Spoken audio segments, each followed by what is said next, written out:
Samsung, proud sponsor of Tech Busters.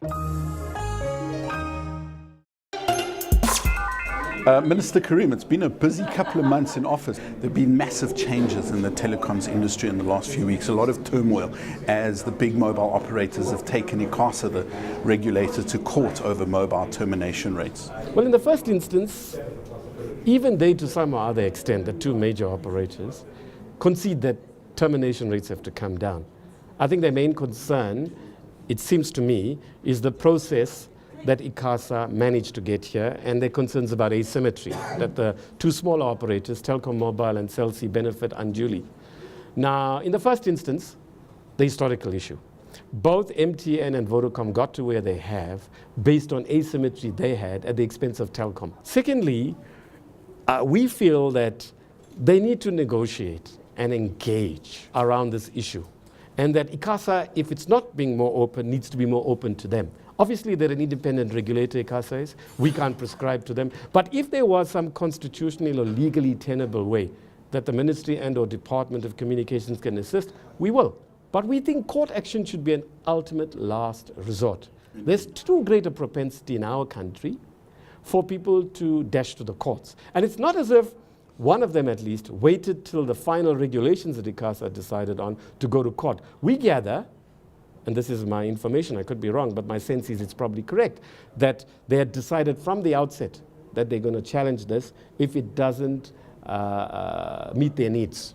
Now, we're saying too that, look, it's not a benevolent thing they're doing. It's not just in the interest of the poor and disadvantaged, it's also in their self-interest, the interest of the economy as a whole. This economy grows, more jobs are created, and what will it mean? If not, the consumers they currently have, and the more that will join them, will actually use more of their services. So what they lose out on in the immediate, as I've repeatedly said, term, they gain in the medium and long term. It's in the interest of the economy as a whole. It's their right to go to court, and they can maintain that as an option. But in the meanwhile, can't they all sit and negotiate? It's been interesting to see that Telkom, taking out full-page adverts in the Sunday papers, have criticized both MTN and Vodacom, as you say, for being subsidized by Telkom. And yet, as a mostly state-owned company, what have Telkom done about the cost of broadband and the fact that they haven't offered anything new for the last several years? We agree that Telkom's rates are too high. What we see, however, is that it's coming down gently, maybe not fast enough.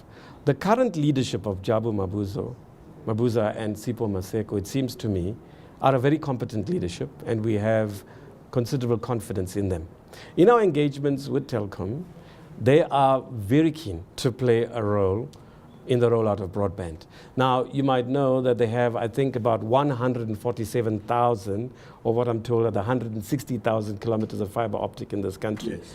So they're not a state-owned company, they're a listed company. And since 2011, with the golden share that government had lapsing, we can't even choose 4 or so directors directly. Yes. So they're a publicly listed company. We have to be sensitive to market considerations that apply.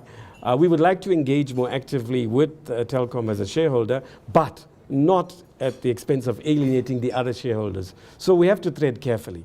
But what we have got from them so far is considerable cooperation. As I understand it, they are largely, if not almost wholly, supporting South Africa Connect. And in fact, as we begin to roll it out, as we are doing already with the launch of the Kamva Institute and significantly advancing the delivery of connectivity at schools in the last 8 weeks, they will play a more active role.